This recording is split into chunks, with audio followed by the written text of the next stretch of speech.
49 అంటే సంతానం, 49 అంటే సంతోషం. 39 ఆంధ్రప్రదేశ్ తెలంగాణ. నమస్తే రమ్మగారు. నమస్తే జయ. రమ్మగారు, ఏదన్నా మంచి స్టోరీ లోగుట్టు పెరుమాళ్ళ కిరక చెప్దామా? అట్లాగేనండి. పూర్వం అంట ఒక గురువు గారు అండి, వాళ్ళు స్వామీజీ. ఆయన పేరు పెరుమాళ్ళు గారు. ఆయన పేరు పెరుమాళ్ళు అంటే దేవుడు అని కదా మన అదే కదా. అర్థము. అయితే ఈ పెరుమాళ్ళు గారు ఏంటంటే చాలా బోధించేవారు. కర్మ, దుర్విపాకం అలాంటివి.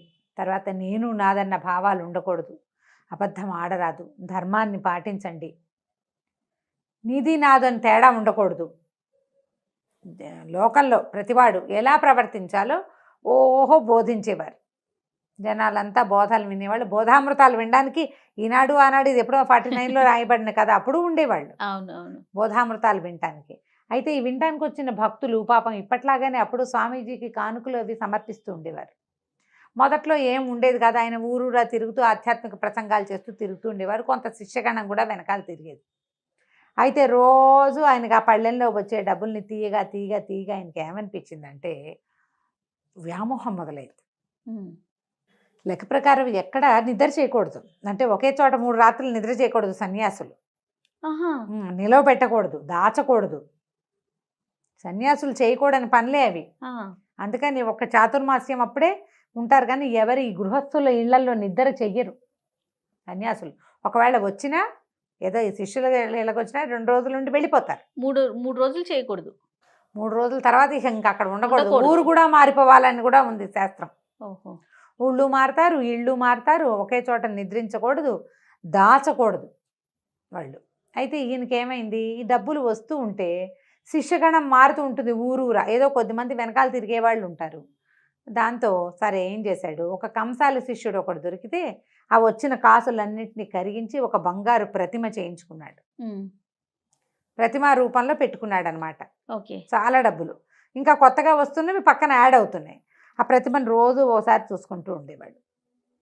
శిష్యగణాలు బాగా పెరిగినాయి, సంపద రావటం ఇంకా ఎక్కువైంది. అంత ప్రతిమ ఉండేది. సరే ఏమైంది, ఆ ఊరు ఈ ఊరు మారేవాడు. ఒకరోజు ఒక పేద శిష్యుడు వంతు వచ్చింది. శిష్యగణాలు ఉంటారు కదా, ఇవాళ వీళ్ళింటో వందట ఆ పేద శిష్యుడు భయంకర పేదవాడు, చాలా పేద. అయితే ఈ చాలా పేదగా శిష్యుడు ఎలాగైనా గురువుగారికి భిక్ష చేయాలని కోరిక. భిక్ష చేయటం అంటే ఆయన ఒకరికే కాదు, ఆయన ఏదో కొంచెమే తింటారు, ఒక్క పూటే తింటారు. సన్యాసులు అంటే చాలామంది స్వామీజీలు 2వ పూట అస్సలు భోజనమే చేయరు, ఒంటి పొద్దే. అందులో కూడా కొన్ని తినకూడనివి వ్యర్థ పదార్థాలు ఉంటాయి. లేదా షడ్రసోపేతంగా తిన్నా కొన్ని పదార్థాలు వర్జిస్తారు. ఆయనతో పాటు వచ్చిన శిష్యగణము, ఆ పూట ఆయన్ని చూడడానికి వచ్చిన భక్తగణము, ఈయన స్పీచెస్ వినడానికి వచ్చినటువంటి మహాభక్తులు, వీళ్ళంతా కూడా ఏ ఇంట్లో భిక్ష జరిగితే ఆ ఇంట్లోనే సాపాటి భోజనం చేస్తారు, ఖర్చు కాదు. అవును. అయితే ఈ పేద భక్తుడు బాగా ఆలోచించుకున్నాడు, భార్య తను, ఆమెకి ఎలాగైనా భిక్ష చేయాలి గురువుగారికి అని ఉంది. ఈ వారం నువ్వు పెట్టుకోగలిగితే ఈ నెలలో నీ వంతు అని చెప్పారు. ఆ ఊళ్ళో అతని ఇల్లు అది పర్వాలా, ఇల్లు ఉంది, కాకపోతే డబ్బులు లేవు. బాగా ఆలోచించుకుని గురువుగారిని రమ్మన్నాడు. సరే పెడితే ఆ వాళ్ళకి ఎంత చక్కటి భోజనం, వాళ్ళకి శ్రద్ధ ఉంది చాలా, వంతు కోసం చేయలే, ప్రీతితోటి చేశారు. అయితే గురువుగారు అన్నారు, ఎంత చక్కటి భిక్ష చేసావో, భోజనం చాలా బాగుంది, మంచి స్వాదమైన పదార్థాలు పెట్టావు, ఏమిటి నీకు చాలా ఇబ్బందిగా ఉందని వీళ్ళంతా అన్నారు, అయినా నువ్వు ఎలాగో పెట్టావు. సరే 5 రోజులు ఈ ఊళ్ళో, ఈ 5 రోజులు నీ ఇంట్లోనే భిక్ష చేయాలనుందో, నీకు అభ్యంతరం లేకపోతే అనగానే గటక్క మందుకుండే. ఇప్పుడు చాప మంత వాళ్ళ దగ్గర ఉన్నవి కుండ మూకుడు అన్నీ అమ్మేసి భోజనం పెట్టాడు ఆయన. ఇంతమందికి 5 రోజులు శిష్యగణంతో సహా రోజు ఈయన ఇస్తారు. ఎక్కడే కదా, ఇక్కడే చేయాలంటే భక్తులు మారుతారు కదా. ఇవాళ స్పీచ్ నచ్చితే రేపు వాళ్ళ చుట్టాలను కూడా తీసుకొస్తారు. భోజనం ఎలాగూ బాగుంది. అక్కడి నుంచి అంతా పెరుమాళ్ళ దయ అన్నాడు. 2వ రోజు మహత్తరంగా స్పీచెస్ సాగినాయి, చాలా అత్యద్భుతంగా చెప్పారు. గురువుగారు చెప్పినటువంటి వాక్యాలు అతనికి నేను నాది అన్న భేదభావం వద్దు, ఇక్కడ నీది నాది లేదు, అంతా మందే, అందులో ఏమీ లేదు, నువ్వు నిర్మమ బుద్ధితో చేస్తే ఏ తప్పైనా ఒప్పే, నిర్మమంగా చెయ్యాలి అంతే. సరేననుకున్నాడు. 2వ రోజు గడిచింది, ఎంతమంది వచ్చారు, బాగుంది.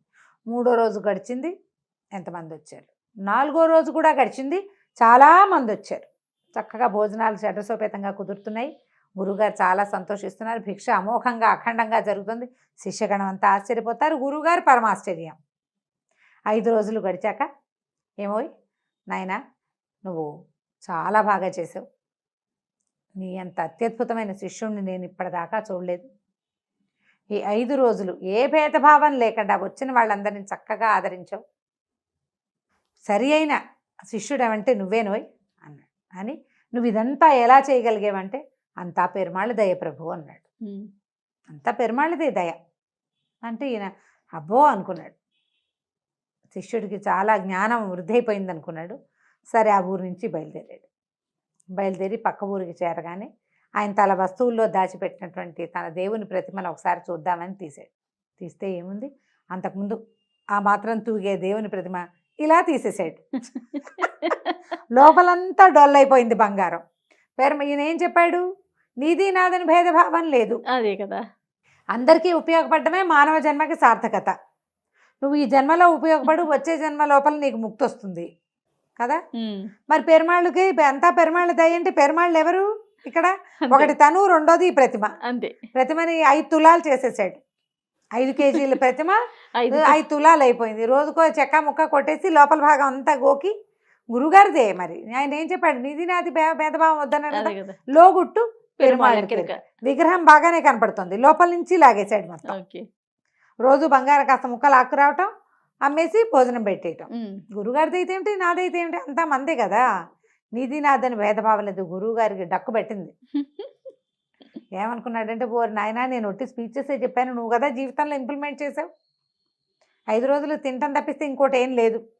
శుభ్రంగా తిన్నారు వచ్చిన వాళ్ళంతా, బాగా జరిగింది. అంతా గురువుగారి దయ. దాంతో ఇక నేను దాచకూడదు అనే విషయం ఆయనకు అప్పుడు అర్థమైంది. లోగుట్టు ఎప్పుడు కూడా భగవంతుడికి తెలుస్తుంది. ఇప్పుడు నేనేదో చేస్తా, నేను అనే ఒక ఎంటిటీ, ఎవరో ఒక వ్యక్తి అనుకుందాం.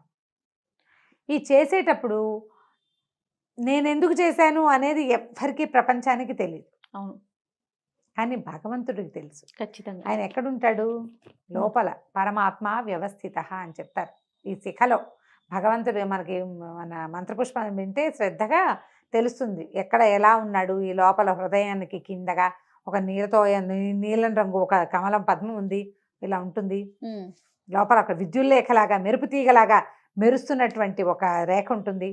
దానికొసన చిన్నది ఒక దీపం ఉంది, అందులో పరమాత్మ ఉంటాడు. ఆ పరమాత్మ ఉన్న నాళ్ళే ఇది శరీరం చక్కగా నడుస్తూ తిరుగుతూ పడుతూ అన్ని రకాల పనులు చేస్తూ ఉంటుంది. పరమాత్మ వెళ్ళిపోయాడు అనుకో, ఏం చేసేదేం లేదు వ్యవహారం. ఇప్పుడు నేను ఎవ్వరికీ చెప్పను, భూప్రపంచం మీద అక్క చెల్లి అన్న తమ్ముడు కూడా చెప్పను, నేనే చేస్తా క్రియ. కానీ ఆయనకి తెలుసు కదా, లోపల వాడు అక్కడ వాడు కదా, ఇక్కడ ఉన్నాడు కదా ఒకడు, వాడికి తెలుసు కదా నీ లోపలి గుట్టేమిటో, నీ గుణమేమిటో భగవంతుడికి తెలుసు. నువ్వు గుంభనగా ఉండగలవు, కానీ నీ గుట్టు భగవంతుడికి తెలుస్తుంది. లోగుట్టు పెరుమాళ్ళు కెరుక, ఆయనకి తెలుసు లోపలి భాగాల్లో ఏం జరగబోతోంది, లోపల నీ బుద్ధి ఏమిటి, నీ ఇంటెన్షన్ ఏమిటి అనేది నువ్వెవ్వరికీ షేర్ చేయవు, ఎవ్వరికీ చెప్పవు. కానీ భగవంతుడు యందు దాచలేవు కదా, ఆయనే కదా నీ యొక్క జీవం. అవును, దాని నుంచి దాచిపెట్టలేము. ఈ కర్మానుభవం ఇప్పుడు గురుగారు చూడు అంత స్పీచెస్ ఇచ్చే ఆయన బంగార బొమ్మ చేసి దాచుకున్నాడు, మళ్ళీ కొత్తగా వచ్చిన డబ్బులతో ఇంకో బొమ్మ చేస్తాడు. బొమ్మలు దాచుకోవడమే సరిపోతుంది బతుకంతా. ఒట్టి స్పీచెస్తో ప్రయోజనం ఏముంది? నువ్వు అలా ఉండాలి ఇలా ఉండాలని స్పీచెస్ ఇస్తే సరిపోతుందా? నువ్వు ఆచరించాలి కదా, సొంతానికి కొంత ఆచరణ కావాలి కదా, సంయమనం కావాలి. సన్యాసి దాచకూడదు అంటే దాచకూడదు. నువ్వు నిదానమే ప్రధానమని బోధిస్తావు గురువి, నీకే నిదానము లేదు. సత్యాన్వేషణ చెయ్యి. నువ్వు ఊరికే దురుసుగా కోపం వస్తుంది, నువ్వేం చెప్తావు? సత్యాన్వేషిగా ఎలా ఉంటావు? సత్యాన్వేషణకి సహనం ఉండాలి కదా, మరి ఉండాలా? కాబట్టి ముందు గురువులు నేర్చుకోవాలి అని చెప్పేదే ఈ కథ.